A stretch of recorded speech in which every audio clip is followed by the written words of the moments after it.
That's why I want to introduce data from a real project today in terms of what do we expect from a comprehensive geotechnical investigation in a given site for civil engineering purposes. This is a site close to Tehran metropolitan in Iran, and the purpose is to build a very complex and big uh, hospital for health infrastructures. And this project was financed by Islamic Development Bank in that time. So the partners were international somehow, and they were obliged to take a very comprehensive geotechnical investigation for the given site. So the site location should be clear in the report. And as you see, you can see the satellite image of the site under investigation and the area that the soil excavation will be occur, and the topography of the site. And in the right hand side you can see the different buildings of the hospital. The blue one is the main, and there are other buildings, so it's a very wide area for this health infrastructure.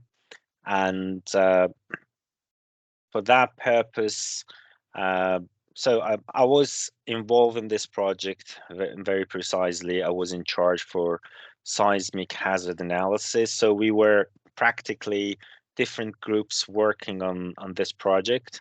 I was in charge for the seismic hazard analysis. This data comes from the geotechnical investigation, which is a sort of input to the hazard. And also there was a structural design team to design the building structures. And the fourth party was the contractor, of course. So, and also there was a controller for everything.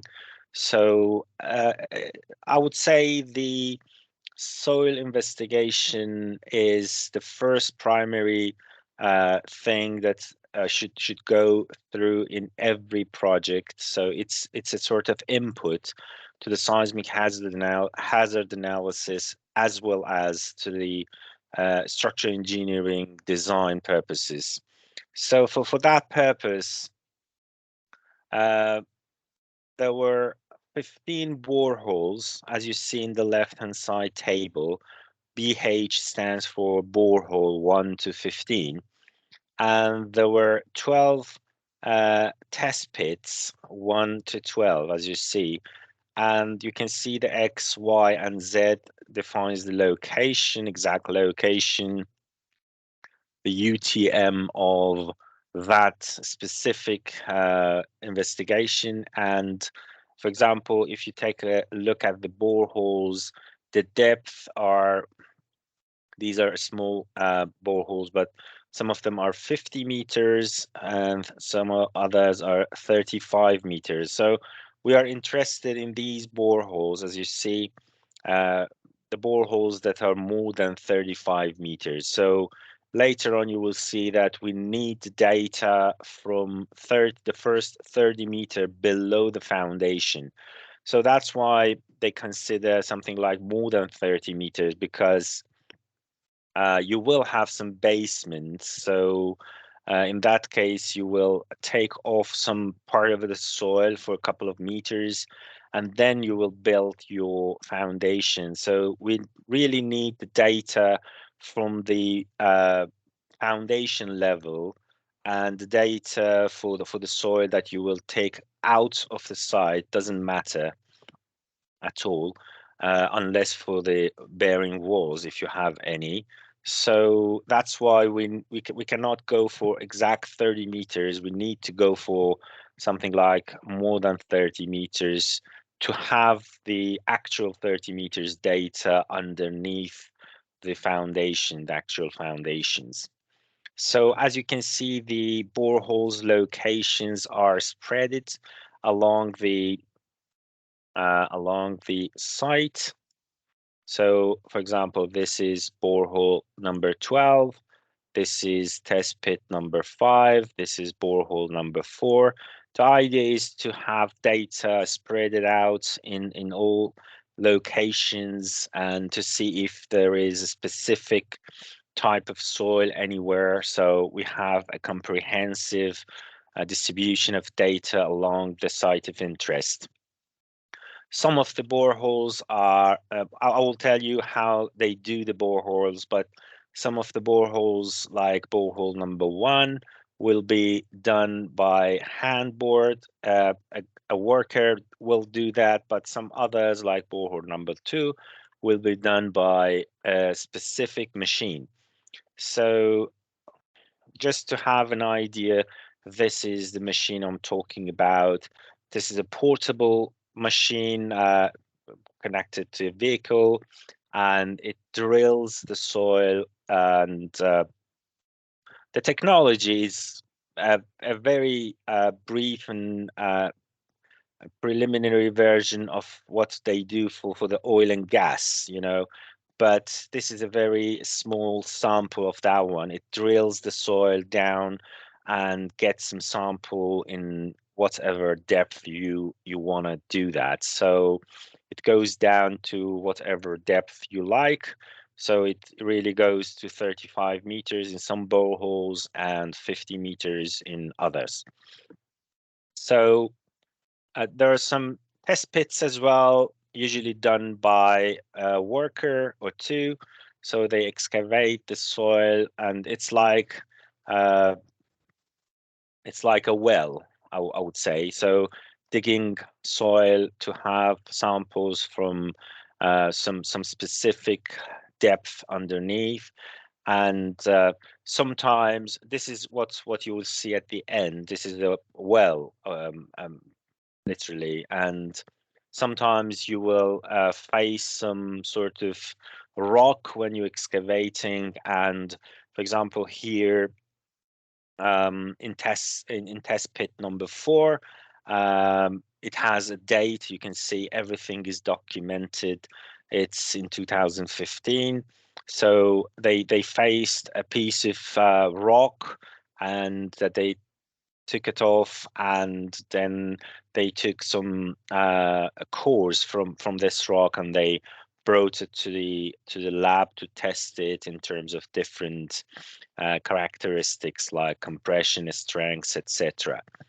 So every sample from different heights were gathered, numbered, coded, and sent to the lab for further analysis.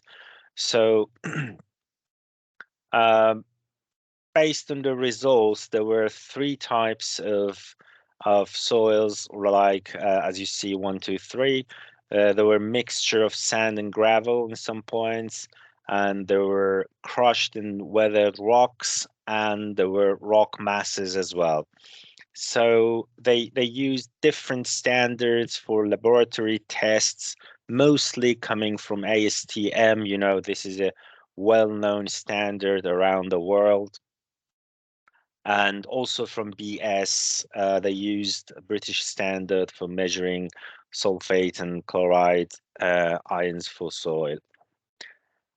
So when the report comes from the lab, you will see a boring log, which describes different characteristics for your soil versus the depth. As you can see, this is the boring the boring log for borehole number 2. This is depth. So when you get down, it's like you're going down the earth from 0 to 10. It will continue to 50 meters in some of the boreholes, and you can see from 0 to 3.5 meter, you have some sort of clay gravel with sand, and then you will have gray uh, tuff, and then you will have crushed and highly weathered rock, and then you will have light gray tuff, and etc. You can go down, and For every sample, there are different sort of datas like standard penetration test, SPT. This is a very important test. LL, PI, the density, the moisture percentage, C and Phi. These are the soil characteristics. You should see these in soil mechanics in undergraduates and other modules as well. So you will have a very comprehensive description of the soil along the depth, and these are all coming from the laboratory tests. So for example, also you will have, for example, a particle size distribution test to see what kind of particles you have in your soil mixture. And also you will have unconfined compression tests to give you the behavior of the soil in terms of compression. As you see, this is axial strain and this is unconfined axial stress. So this is exactly like you have for steel or concrete in terms of different materials in material strengths topic. And as you see, the slope of this line would represent the modular elasticity, of course. So also you will have the results for direct shear test. This is another test which gives you the module of, instead of module of elasticity, module of shear. So shear modulus will be defined based on this test. As you see here, you have shear displacement and here is shear stress. It's exactly something like the previous graph, but in terms of shear test. So when you work with compression test, the role player is the module of elasticity, and when you work with the shear test, you can obtain the shear modulus, which will be used for different other purposes later on. So in terms of lab results, you will have other results like chemical tests, like in different depth. For example, this is for different boreholes, as you see, and also test pits. You will have pH and sulfate and chloride.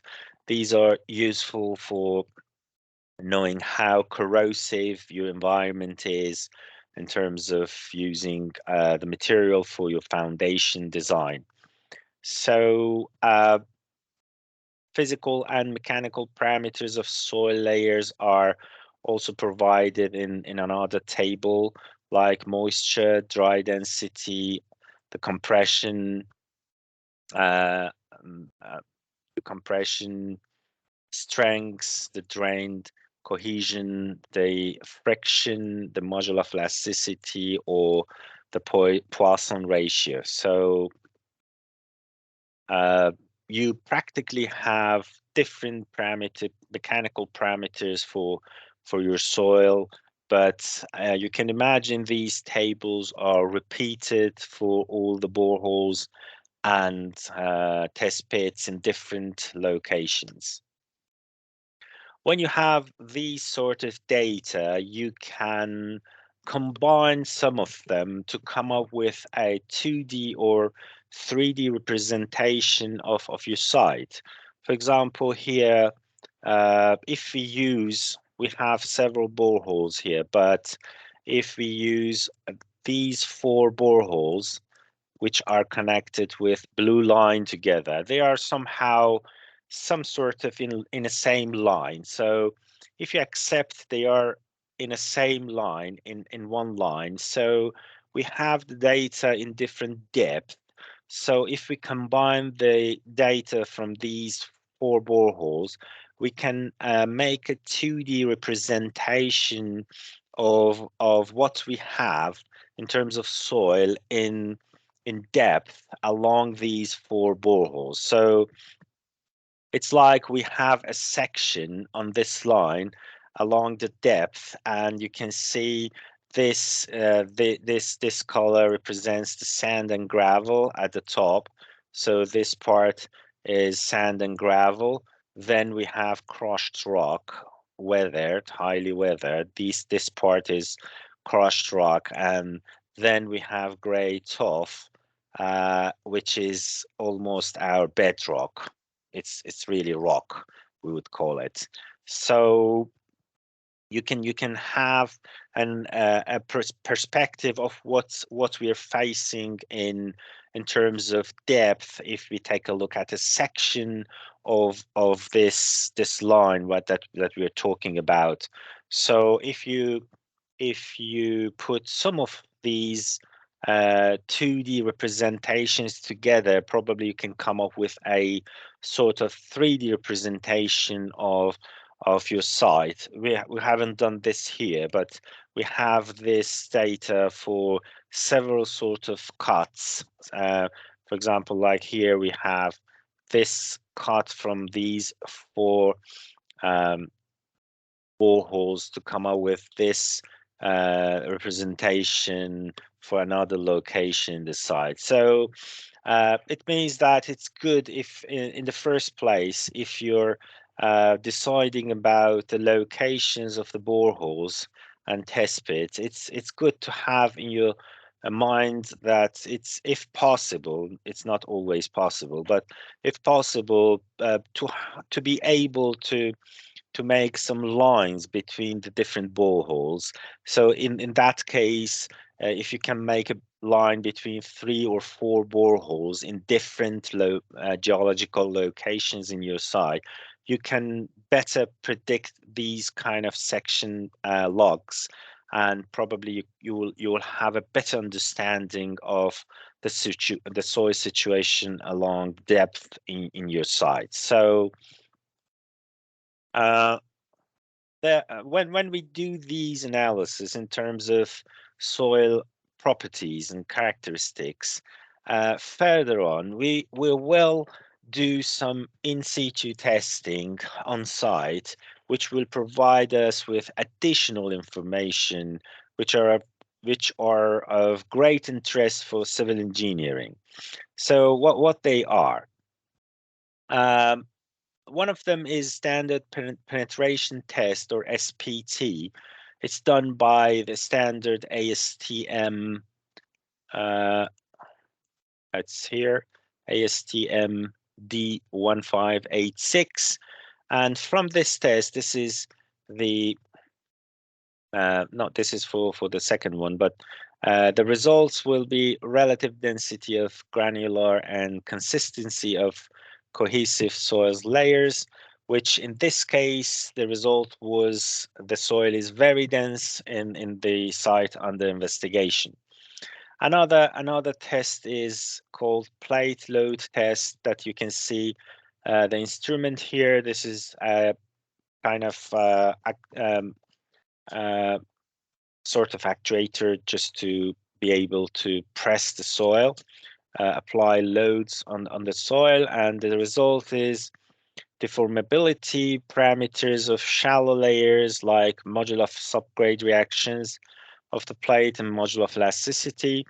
The module of subgrade reaction is something critical and vital when you want to design your foundation, uh, whatever foundation you want to do, as well as the module of elasticity. So, for example, when you do the plate load test, you can come up with this sort of graph, which represents the displacement in terms of stress, and the displacement can be represented by can be related to strain as well. So it's again something like stress strain diagram for compression stress, and can give you the module of elasticity at the beginning part of the behavior.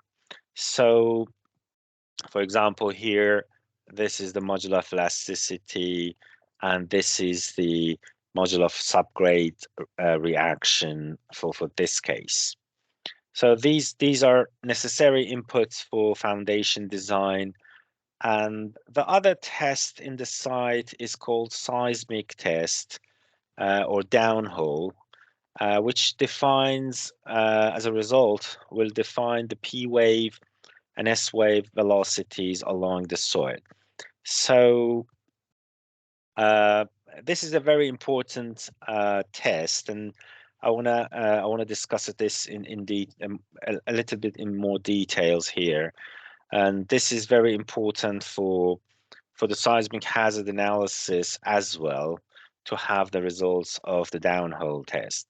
So as you know, we have the boreholes there. So we have already taken some samples, soil samples from the boreholes, brought them to the lab, and the lab results are there. But still, we have to do something more with the boreholes, which is the seismic test. And it works like there are some recording instruments, some computers and sensors that they are able to record the uh, the wave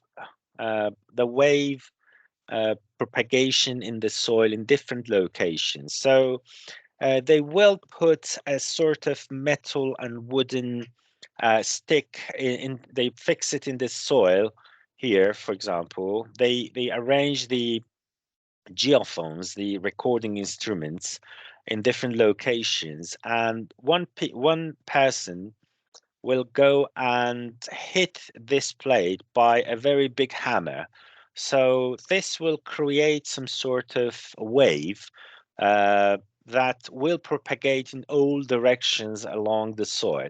So different recording instruments will record the wave, the produced wave, in different distances.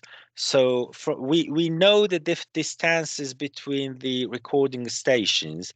So with that knowing in our mind, when we know the distance between, for example, it's 100 meters between two recording stations, and from the delay time that the wave approaches to the first and second recording instrument, we can calculate the velocity in the soil, because we can assume the velocity is constant, and so the velocity will be calculated based on this delay time. So it works like we will put different instruments along the horizontal surface as well as along the vertical surface, like we have here. We are showing schematically here. It's like we have the boreholes, so we can put the instruments along the depth, and when we hit the hammer, the waves go through different instruments, and we will record them, and we can have the velocity in different depth.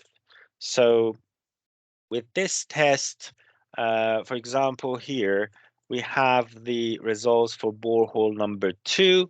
It gives you the uh, this is very important, the VS, which is the shear wave velocity along the depth. So one is here. This is from 0 to 1.5. We had one instrument there. It goes to 50-meter here.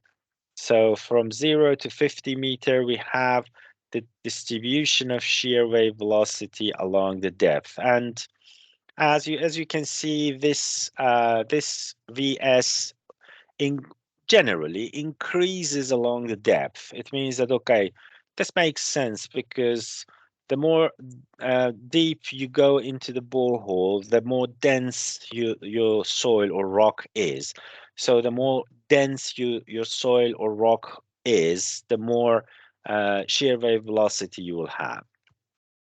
So you can draw the graph here, like this is again for one of the boreholes, and this is VS and VP. We are mostly concentrating on the VS, which is the shear velocity. It's mostly increasing somehow. So um,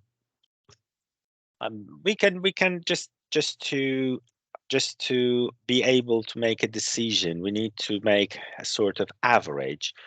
between these data to see what's the average, something like here, of the VS along the depth. This is the place that I want to emphasize that uh, almost all the codes around the world are the same for this purpose, including the Eurocode. As you know, there are different Eurocodes for different purposes, but today I'm going to state the Eurocode 8, which is specifically for earthquake design. And for that purpose, you can simply download it from internet. It's freely available. And you can see the first pages like this. This is Eurocode 8. You can see it here, Eurocode 8, Design of Structures for Earthquake Resistance, Part 1, General Rules, Seismic Actions and Rules for Buildings. So if you go to the Eurocode 8, you will find a table 3.1 in section 3.1, which categorizes different soil types from A, B, C, D, E. And when you go from A to E, the S1 and S2 are horrible soils. So they are you can have those, but it means that probably you cannot count on those. So because they are very weak soils, and even E is very bad. So in terms of civil engineering, so if you go from A to E or A to down of the table, you will get worse cases of soil. So the best case is A, which is sort of rock, and it means that how we can uh, uh, uh, realize what kind of ground type we have. It's one of the easiest way to do so is to have the average VS30. VS stands for the shear wave velocity, the average shear wave velocity in the top 30 meters of the soil. So for calculating that, there is a simple formula here. 30 is 30 meter, and in the denominator, you have summation of HR over VI. VI is the shear wave velocity in a particular height of the soil having HI as a depth. So you have some sort of a couple of data. Uh, if I can get back here, you have data from different H. So you can have this one like from 0 to 1.5. You can get the middle, which is 0.75 meter, and this is HI, and this value is uh, the lowercase vi. So this is vi. So for the next one, you have this one as hi, this one as vi, this one as hi, this one as vi. So you can put these data into this formula at the bottom of this table, this formula, to come up with the average shear wave velocity. And of course, for different boreholes, for every borehole, you have one average shear wave velocity. And if the average shear wave velocity is more than 800 meter per second, your soil type is A. If it's between 360 and 800, the soil type is B. Between 180 and 360, it's C. And if it's less than 180, the soil type is D. So practically, basically, we use A, B, C, D because E, S1, and S2 are some really particular cases which need more soil investigations in the site. So let's see what we have in this project.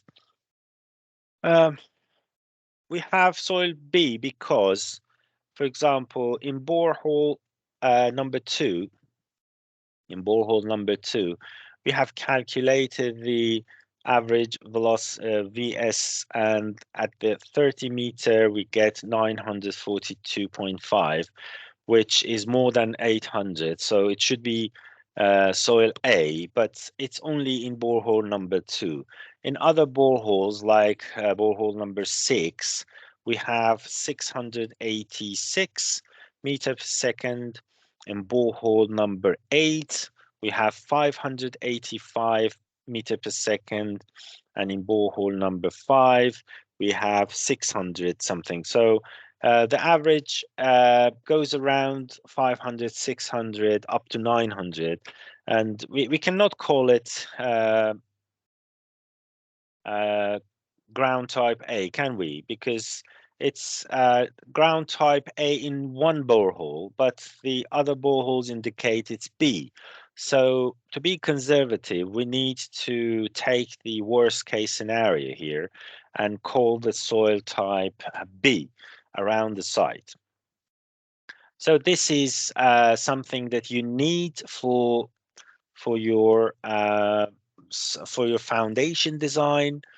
The soil type should be clear for the foundation design, because it's a very important input parameter for seismic loading as well. Probably you have seen in other modules, if you want to load your structure for earthquake actions or seismic actions, you need to have the soil type, and it will play a significant role in the formula that you're talking about to calculate the different parameters for seismic actions.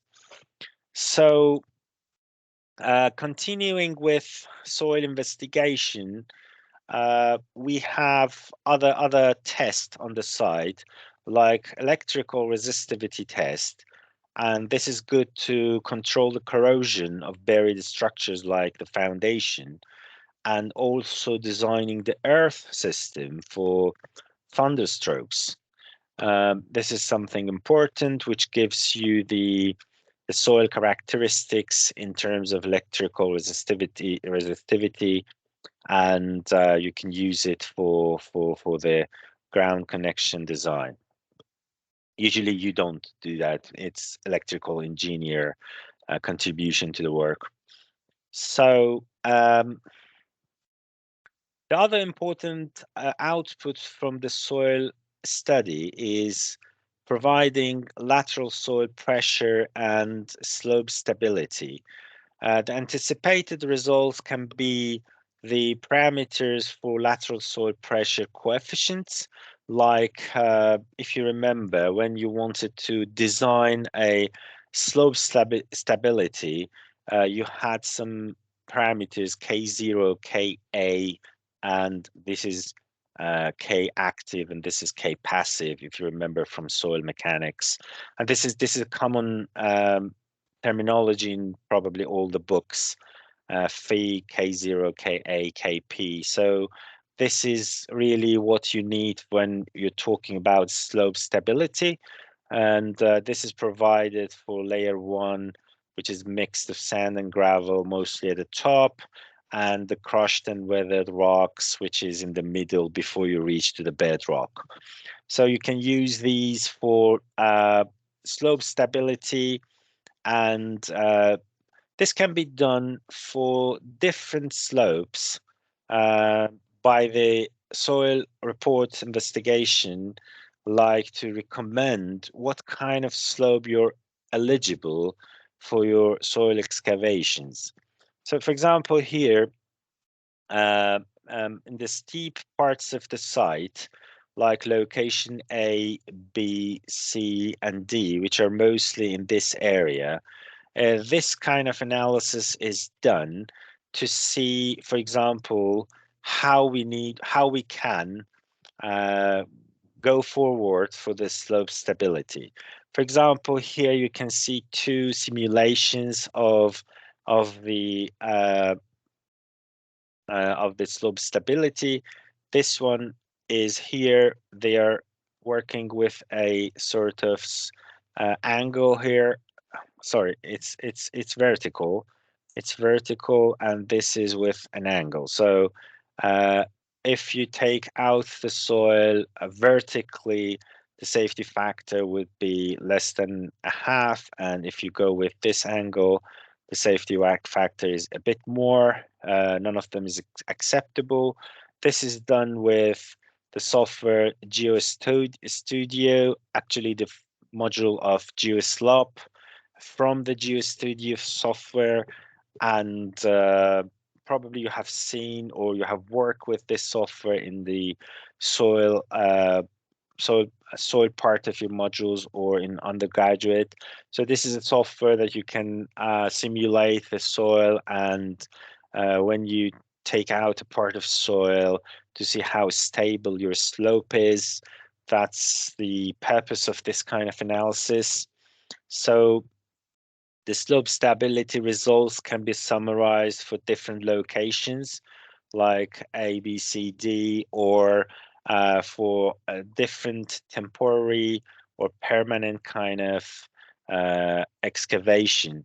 So based on these results, you can decide what kind of techniques you need for the soil excavation in the site. Another test or data you need from the soil investigation, which is a vital part in your foundation design, is the bearing capacity and settlement foundations. This is we are just entering to the part of the civil engineering more or less, because when you want to design the foundation, you certainly need three parameters.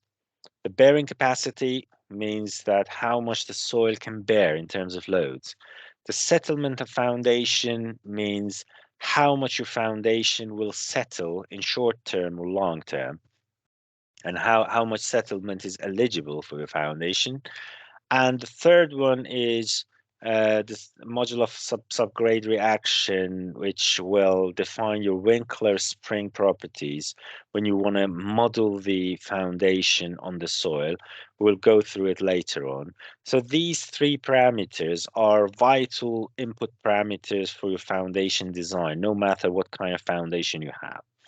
So for the first one, for the bearing capacity, as you can see, the ultimate capacity of shallow foundation can be represented by this formula, which comes from 1943, from Terzagh's work.